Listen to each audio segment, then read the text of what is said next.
어떤 기업이 자기 회사를 광고하면서 우리 강산 푸르게 푸르게라고 광고를 했습니다. 산에 나무를 더 많이 심겠다라고 하는 거죠. 오래 만나는 산은 푸르다, 우리가 이렇게 표현하고 살아가기도 합니다. 북극에 가면 이누이트라고 하는 민족이 있는데 그 민족에게는 눈에 대한 단어가 4가지가 있다라고 말씀합니다. 내리는 눈이 있고 떠다니는 눈이 있고 이미 떠 있는 눈이 있고 땅 위에 있는 눈이 있습니다. 그 눈은 서로 다른 단어로 불려지기도 합니다. 눈이 많은 동네니까 아침에 눈을 보면서 똑같은 눈이 아니고 그 눈은 내리는 눈이고 그 눈은 카나라고 표현하고 땅 위에 이미 내린 눈을 아프트라고 표현한다면 그들에게서는 눈에 대한 언어가 다양하게 표현되는 거죠. 당연한 이야기이지만 아프리카를 사는 사람들에게는 눈이라고 하는 단어가 존재하지 않죠. 산이 많은 나라에서는 산을 보면서 푸르다라고 표현하고 살아갑니다. 산은 우리에게 더 푸르다, 덜 푸르다, 찐 푸르다, 찐녹이다, 청녹이다, 때로는 파릇파릇하다 등과 같은 다양한 언어를 만들어내기도 합니다. 신호등을 보면서 산의 색깔인데 사람들은 그것을 파란색이라고 이야기를 합니다. 그 신호등의 색깔은 초록색일까요? 파란색일까요? 아이들에게 그 초록색 불빛을 보면서 파란불이 켜지면 건너가라 가르치는 것이 부모로 살아가는 삶의 현실이기도 합니다.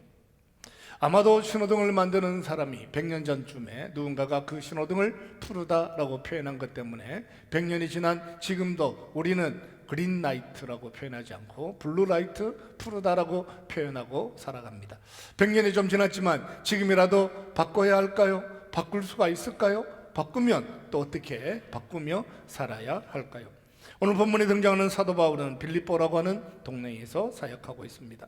에게를 건너는 것은 유럽에게 복음이 전파되는 첫 번째 통로이기도 했습니다. 마게도냐라고 하는 바다 건너편에 처음 만난 사람들, 그들 가운데 사도 바울은 기도하노라 표현하고 너희의 사랑과 지식과 총명을 위하여 기도한다. 그 총명이 더 풍성한 총명이 되기를 기도한다라고 표현하고 있습니다. 오늘은 그 총명의 은혜에 대하여 함께 말씀을 묵상하려고 합니다. 9절 말씀을 다시 한번 보시기 바랍니다. 내가 기도하노라, 같이 봅시다. 시작. 내가 기도하노라 너희 사랑을 지식과 모든 총명으로 점점 더 풍성하게 하사. 내가 기도하기를 너희의 사랑과 지식과 총명이 점점 더 풍성해지기를 원한다. 사랑이 더 많아지고 지식이 더 많아지고 총명이 더 많아지는 총명의 은혜가 풍성한 삶이 되기를 기도한다라고 고백하고 있습니다. 누군가를 위해서 기도하는데 너에게 지식이 있었으면 좋겠다.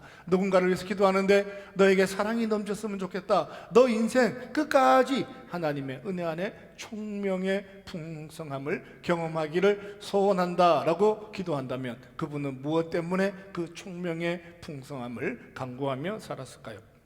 사도 바울이 하는 일 중에 가장 중요한 것은 누군가를 위해서 기도하고 축복하는 일이었습니다. 만난 모든 사람들을 위해서 헤어진 이후에도 지속적으로 기도하고 살아가는 것이 사도의 사명이기도 하죠. 3절에 보면 너희를 위하여 기도하는 것이, 너희를 생각할 때마다, 너희를 위해서 기도할 때마다 내 마음에 감사함이 넘친다라고 표현하고, 오늘 69절에서는 기도하는 것과 사랑하는 것과 너희의 지식이, 너희의 총명이 풍성해지기를 간구하고 있습니다.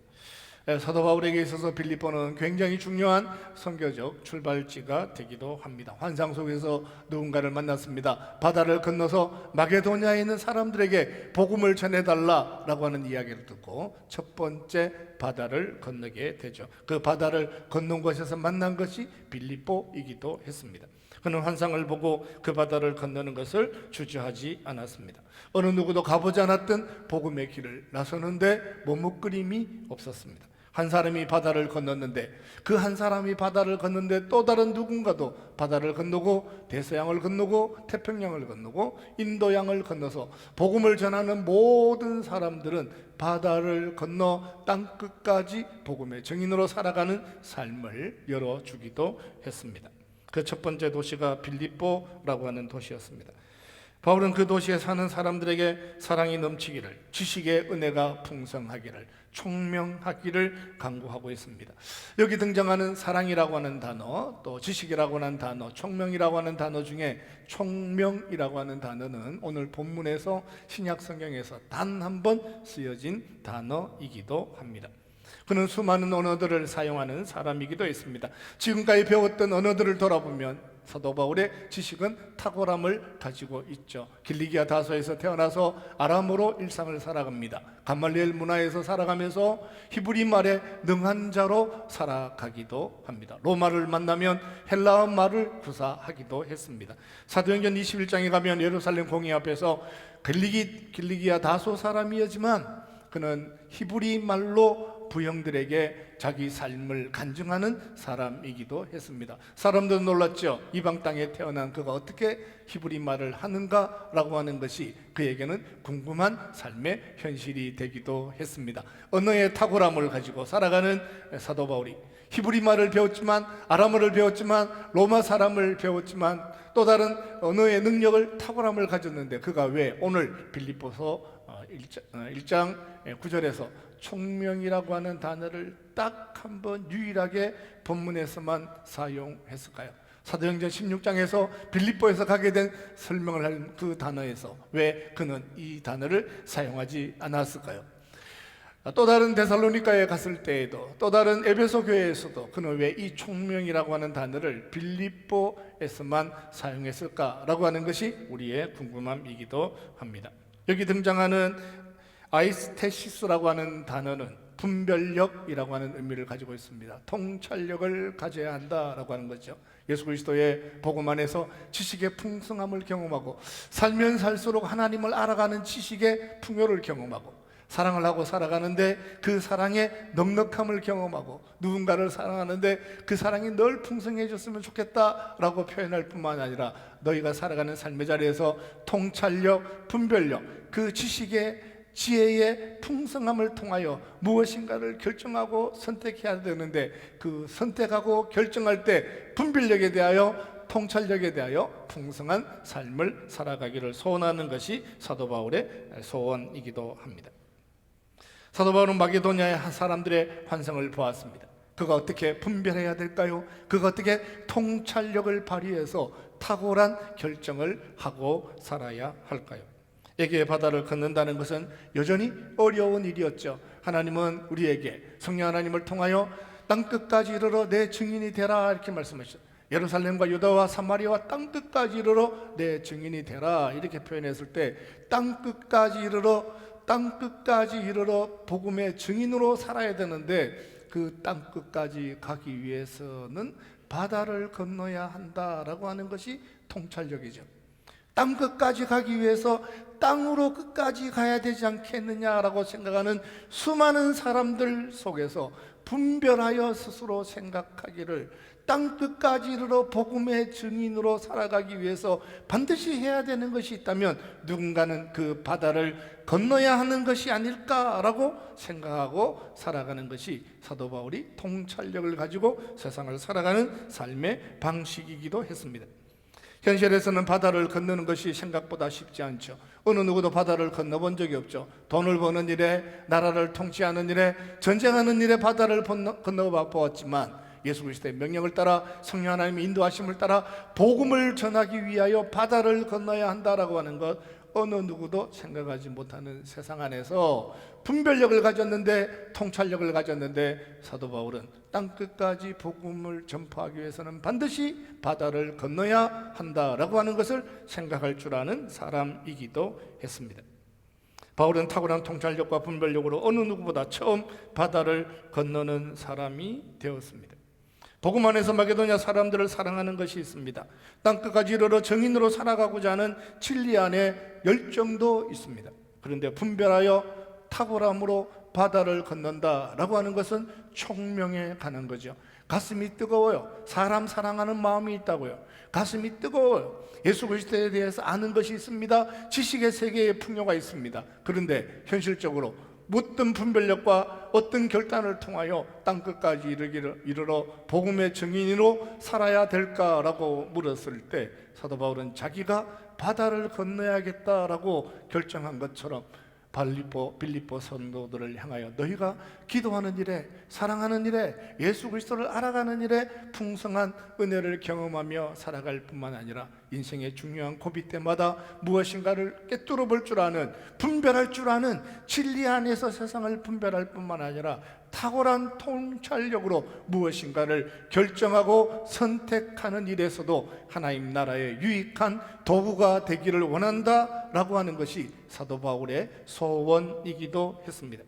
땅끝까지 이르러 증인이 되어야 한다라고 하는 것은 모두가 알고 있는 진리에 관한 것입니다. 예루살렘 공회에도 알고, 베드로도 알고, 안드레도 알고, 요한도 아는 것이지만 그 하나님의 말씀을 붙잡고 내 삶의 현실에서 하나님의 뜻이 성취되도록 하기 위해서 그가 결정하고 살았던 것은 바다를 건너자라고 하는 거예요. 그가 바다를 건넌 것 때문에 지금도 수많은 사람들이 바다를 건너는 일들을 감당하고 살아가고 있다면 그의 작은 결정, 해안을 세상을 꿰뚫어보는 그의 선택과 결정 때문에 오늘 21세기를 살아가는 우리에게도 복음이 전거되었다. 그 바다를 건너는 사람들의 틈바구니 안에 끼어서 우리도 또 다른 단기 선교의 현장을 만들어가고 있다라고 생각해 본다면 총명의 은혜는 참으로 놀랍다 하는 생각을 가져봅니다. 사랑하는 성도 여러분, 진리 안에 있는 것을 축복합니다. 사랑 안에 있는 것을 축복합니다. 그 진리와 사랑을 가졌기 때문에 21세기를 살아가는 우리의 삶의 환경 가운데서도 분별하고 통찰력으로 무엇인가 결정하고 선택하는 일에서 풍성하신 하나님의 은혜를 경험하고 살아가는 믿음의 여정 될 수 있기를 주님의 이름으로 축원합니다. 10절은 이렇게 표현했습니다. 너희로 지극히 선한 것을 분별하며. 10절 같이 읽읍시다. 시작. 너희로 지극히 선한 것을 분별하며 또 진실하여 허물 없이 그리스도의 날까지 이르고. 탁월한 전철력, 통찰력으로 분별하고 살아야 하는 것이 하나 더 있는데 그것은 그들의 구원이 그리스도의 날까지 무너지지 않는다. 분별해봐라. 그리스도 안에 지식을 가져라. 그 안에 중요한 것이 있는데 너희가 예수 그리스도 안에서 부르심을 받아 믿음의 삶을 살아가게 되었는데 그 예수 그리스도 안에 받은 구원은 무너지지 않는다라고 하는 것이 또 하나의 통찰력이기도 했습니다. 예수 그리스도 그분이 다시 오시는 그날까지, 예수 그리스도 그분이 다시 오셔서 모든 세상을 통치하는 그날까지 그리스도를 통하여 받은 너희의 구원은 취소되지 않을 것이다 라고 하는 것이 사도 바울의 고백이기도 했습니다. 사도행전 16장에 가면 마게도냐 사람의 환상을 보고 바울은 바로 떠났다라고 표현합니다. 사도행전 16장 10절 우리가 곧 마게도냐로 떠나기를 힘쓰니, 어디다가 동그라미를 쳐야 되냐면 곧 떠났다, 곧 떠나기를 힘썼다. 통찰력, 분별력을 가졌는데 마게도냐로 어차피 가야 되는데 언제 가야 되냐라고 물으면 곧 가야겠다라고 표현한 거예요. 49년 정도에 떠나게 되었으니까 예수님이 십자가에 죽으시고 부활하신 이후에 약 15년, 16년 정도 시간이 되었는데 사도 바울은 생각하기를 이 복음의 증인이 되기 위해서 곧 떠나야 한다, 지금 떠나야 한다. 15년의 시간이 지났는데 지금이 그때다라고 분별할 줄 아는 사람이기도 했습니다. 11절에 보면 드로아에서 배를 타고 사모드라게로 직행하였다 이렇게 얘기하는 거예요. 어디다가 동그라미를 치냐면요, 직행하였다라고 얘기하는 거예요. 하나님이 원하시는 것을 분별했습니다, 깨달았습니다, 꿰뚫었습니다, 직행했다라고 얘기하는 거예요. 둘러가지 않았습니다, 머뭇거리지 않았습니다, 주저하지 않았습니다. 믿음으로 무엇인가를 결정했습니다. 하나님이 원하시는 것이 무엇인지를 알았습니다. 바다를 건너야 한다라고는 알게 됐는데 곧 떠나기를 원하고 바다를 건너야 한다는 걸 알게 되었는데 직행하였다. 애둘러가지 않고 머물거리지 않고 주저하지 않고 하나님이 주신 용기 안에서 지금 직행하여 곧 떠나는 것이 믿음으로 살아가는 삶의 현장이기도 했습니다. 누가 이깁니까? 항상 믿음이 이기죠. 사랑하는 성도 여러분, 여러분이 믿음으로 바라보는 모든 일에 곧 떠나고 직행하여 머뭇거리지 않고 주저하지 않고 믿음을 선택하고 결정할 때마다 그곳에서 함께 하시는 하나님의 은혜를 경험하시기를 주님의 이름으로 축원합니다. 옆에 분들과 축복합시다. 사랑합니다. 축복합니다. 당신은 복받은 사람입니다. 언제 주저하지 말아야 돼요? 믿음으로 선택하는 일에 주저하지 말아야 돼요. 믿음으로 무엇인가를 받습니까? 믿음의 눈으로 무엇인가 보세요. 곧 해야 되고 직행해야 되고 바로 해야 되고 그 일들을 위해서 떠나야 하는 것이 믿음으로 살아가는 삶의 선택이기도 합니다. 세상 일들은 좀 차근차근 돌아봐도 돼요. 세상 일들은 미뤄도 돼요. 세상이 만들어내는 어떤 일들은 다음에 결정해도 돼요. 그러나 하나님의 나라에서 믿음으로 무엇인가를 결정하고 선택했다, 새벽에 무엇인가를 믿음으로 결정하고 선택했다, 그 일은 곧 해야 되는 일이고 그 일은 직행하여 성취해야 되는 일이다라고 말씀합니다. 사도 바울이 선택한 진로 중에 가장 복된 것은 마게도냐로 출발하게 되었는데 그 에게 바다 건너편에는 빌립보로 가게 되었다라고 하는 사실입니다. 사실 바다 건너편에는 빌립보보다 훨씬 더 큰 도시가 하나 있었습니다. 그 도시는 데살로니가라고 하는 도시인데 그 도시는 그 주변에 있는 모든 도시 가운데 주도인 것처럼, 경기도의 도인 것처럼, 서울특별시인 것처럼 그 도시 가운데 그 주의 대표적인 도시는 데살로니가라고 하는 도시가 있었습니다. 그러니까 드로아에서 배를 타고 떠난다면 데살로니가로 가는 배가 훨씬 더 많았죠. 서울로 오는 차가 훨씬 더 많은 것처럼, 서울에 들어오는 비행기가 훨씬 더 많은 것처럼 주도로 들어가는 배가 훨씬 더 많았음에도 불구하고 사도 바울은 데살로니가를 선택하지 아니하고 먼저 빌립보를 선택하여 그곳에서 마게도냐 사람을 향하여 일하시는, 마게도냐를 뿐만 아니라 온 로마를 복음으로 증거하기를 원하시는 하나님의 뜻이 성취되기를 바랐다라고 말씀합니다. 성령 하나님은 모든 지식과 지혜의 탁월함으로 복음의 길을 만들어 가셨는데 가장 총명함의 길을 선택하셨는데 그것은 데살로니가가 아니라 빌립보였다라고 하는 거예요. 세상적으로 생각해 보면 큰 도시가 더 낫지 않을까요? 배가 많이 가는 곳이 더 많지 않을까요? 사람 수로 생각해 본다면 빌립보는 10,000명 정도가 살고 데살로니가는 10만 정도가 사는 도시인데 거대한 도시를 들어가는 것이, 디아스포라를 만나는 것이 더 유리하지 않을까요? 부자를 만나는 것이 더 유리하지 않을까요? 교회를 짓는다면 땅이라도 더 큰 곳이 더 낫지 않을까요? 라고 하는 수많은 사람들이 생각하는 이런저런 생각이 있음에도 불구하고 하나님 나라의 총명을 가지고 위대한 선택과 결정을 하게 되었는데 그것은 오히려 조그만 빌립보로 떠나게 되는 것이 하나님의 인도하심이었습니다. 당시 빌립보에는 로마에 퇴역한 군인들이 살아가는 연금 도시이기도 했습니다. 블루투스라고 하는 사람이 시저를 암살했죠. 블루투스 너마저? 라고 표현했을 때 그 블루투스라고 하는 사람이 시저를 암살하고 도망가게 되었는데 도망가서 사는 동네가 빌립보이기도 했습니다. 옥타비아누스라고 하는 장군이 블루투스를 만나서 전쟁을 치르게 되었는데 거기서 블루투스를 제압하고 새로운 황제로 왕국을 세우게 되죠. 거기가 빌립보 전투이기도 합니다. 그러니까 빌립보 전투가 있었던 데가 주전 43년이니까 사도 바울이 49년도에 빌립보에 가게 되었으니까 제 92년 정도 시간이 지났을 때 빌립보를 들어가게 됩니다. 3.1운동 지난 지가 약 100여 년 정도 시간이 조금 더 진 시간이라고 생각해 본다면 일제강점기에 있었던 어떤 일들에 대하여 사도 바울이 기억하는 것이 있습니다.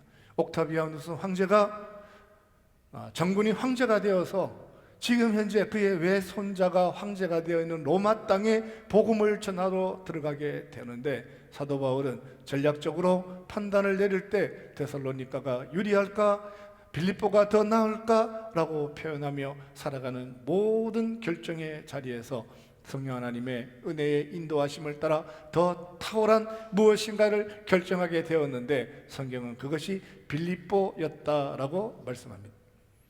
세상은 이런저런 가치관을 가지고 우리의 삶의 선택을 유혹할 때도 있습니다. 어느 것이 더 돈을 많이 버는 것인가, 어느 것이 더 유능한 것인가, 어느 것이 더 세상적으로 명예로운 것인가, 어느 것이 더 세상 안에서 이름을 날리는 것인가에 대하여 유혹 아닌 유혹으로 우리의 삶에 찾아올 때도 있죠. 사도 바울은 마게도냐의 사람을 음성을 듣고 곧 떠나고 직행하여 떠나는데 그 도시가 빌립보로 인도하시는 하나님의 탁월하심에 대하여 신뢰하고 살아가는 삶이 되기도 했습니다. 바다 건너편에 마게도냐가 있다는 것을 알았습니다. 그리고 그 도시에 드로아를 떠나면 빌립보로 들어간다라고 하는 것도 알았습니다. 로마의 시민권자였으니까 로마의 역사를 돌아본다면 불과 100년 전에 그 빌립보 들판에 있었던 전쟁에 대하여 거기에 수많은 로마의 장군들이 산다는 것을 기억하고 사도 바울은 복음의 첫 번째 기항지가 빌립보가 되기를 원했습니다. 브루투스와 옥타비아누스가 전쟁을 치렀던 그 빌립보 들판에 서서 하나님 나라를 꿈꾸는데 이 출발지를 통하여 오늘 로마의 수많은 도시 가운데 복음이 전거되기를 꿈꾸는 것이 총명함으로 세상을 살아가는 사도 바울의 삶의 현장이기도 했습니다. 지극히 선한 것을 분별하고 살아라 말씀하십니다. 지극히 선한 것을 분별하고 살아라. 너희 부르심은 너희의 부르심으로 끝나는 것이 아니라 그리스도의 날까지 완성되는 하나님의 귀하고 아름다운 역사 안에 머물러 있는 삶이니 너 오늘 선하고 아름다운 무엇인가를 결정하고 선택해야 된다면 그 선한 일일수록 분별력을 가지고 통찰력을 가지고 인생을 살아라. 선한 일일수록 하나님이 모든 것을 다 감당하신다라고 표현하고 살아가는 절대적 믿음 안에서 살아가는 것도 귀하고 아름다운 것이지만 조그만 집을 하나 사는 것이라도 가게를 하나 여는 것이라도 사업의 출발을 만들어가는 것이라도 너가 악하고 두려운 일들 염려되는 일들이 아니라 악하고 죄악 가운데 머무는 일이 아니라 선하고 아름다운 것을 꿈꾸면 꿈꿀수록 선하면 선할수록 진리 안에 있는 일이면 진리 안에 있는 일일수록 소명에 관한 일이면 소명에 관한 일일수록 하나님이 원하시는 일이라면 하나님이 원하시는 일이라도 하나님이 원하시는 일이라면 더 총명하게 더 통찰력 가지고 더 분별력 있게 인생을 살아라 말씀하시는 거예요. 그러니까 세상에 있는 어떤 사람들보다 예수 믿는 것 때문에 훨씬 더 분별력 있게 세상을 살아야 돼요. 통찰력을 가지고 세상을 살아야 돼요. 사랑하는 성도 여러분, 믿음으로 살아가는 것 때문에 여러분 일상을 살아가는 모든 삶의 결정과 선택 가운데 탁월한 통찰력의 은혜를 경험하고 살아가는 믿음의 여정이 될 수 있기를 주님의 이름으로 축원합니다. 할렐루야. 이렇게 생각하는 거예요. 믿음으로 사는데 내가 믿음으로 결정했는데 이 선한 일인데 선한 일이라면 그냥 아무렇게나 무엇인가를 결정해도 되지 이거 반드시 선한 일이니까 라고 표현하고 살며 어떻게 될런지 그것이 무슨 일인지 첫 번째 기항지는 어디가 될런지 거기 가면 누구를 만날런지 거기서 이는 어떤 일들이 벌어졌는지 역사적으로 어떤 환경이 있었는지 문화적으로 어떤 배경을 가지고 있는지 돌아볼 기회도 없이 선한 일이니까 하나님 이거 믿음으로 하는 일이니까 이거 선한 일이죠 믿음으로 하는 일이죠 라고 덮어놓고 결정하지 말고 선한 일일수록 분별하여 선한 일일수록 그 작은 선택 하나를 통하여 믿음의 후손들이 어떤 삶을 살게 될는지 100년 뒤에 대한민국은 어떤 일들이 되는지 1000년 뒤에 여러분이 결정한 작은 일 하나가 바울이에게 바다 하나를 걷는데 1000년 뒤에 2000년 뒤에 수많은 단기 선교의 현장을 만들어가는 것처럼 여러분 사랑하는 성도 여러분이 결정하는 오늘 이번 한 주간 믿음 안에 결정하는 그 일들을 통해서도 하나님의 나라 세워가는 일에 아름답게 쓰임받는 귀한 결정과 선택이 될 수 있기를 주님의 이름으로 축원합니다. 오늘 우리는 지극히 작은 일에서 무엇인가를 결정하고 선택하고 살아갑니다. 그러나 그 일들을 통해 영원한 것을 꿈꾸고 살아가는 것이 믿음으로 세상을 살아가는 삶의 현장이기도 합니다. 11절 예수 그리스도로 말미암아 의의 열매가 가득하여 11절 같이 갑시다. 시작. 예수 그리스도로 말미암아 의의 열매가 가득하여 하나님의 영광과 찬송이 되기를 원하노라. 지극히 선한 것을 구별하고 살아가는 일에 이제 다른 의의 기준이 생겨났다. 그 의의 기준은 통찰력으로 분별력으로 무엇인가를 결정해야 되는데 지금부터 살아가는 너의 모든 삶의 의의 기준은 예수 그리스도 안에서 맺어지는 또 다른 영광이다 라고 말씀하고 있습니다. 예수 그리스도를 믿음으로 말미암아 만들어지는 의의 열매에 집중하고 살아가는 거죠. 의가 만들어져야 되는데 그 의는 어디서 만들어지는 걸까요? 세상의 기준에서 만들어지는 걸까요? 로마의 기준에서 만들어지는 걸까요? 유대 율법을 통하여 만들어지는 의일까요? 아니면 세계 철학자, 새로운 헬라의 철학자들이 만들어낸 의의 기준을 통하여 만들어지는 의일까요? 우리 모두는 의에 대해서 꿈꾸고 살아가요. 그러나 내가 마음속에 있는 내 의의 기준을 돌아본다면 이 의는 어디서 생겨난 의의 기준인지를 잘 돌아봐야 돼요.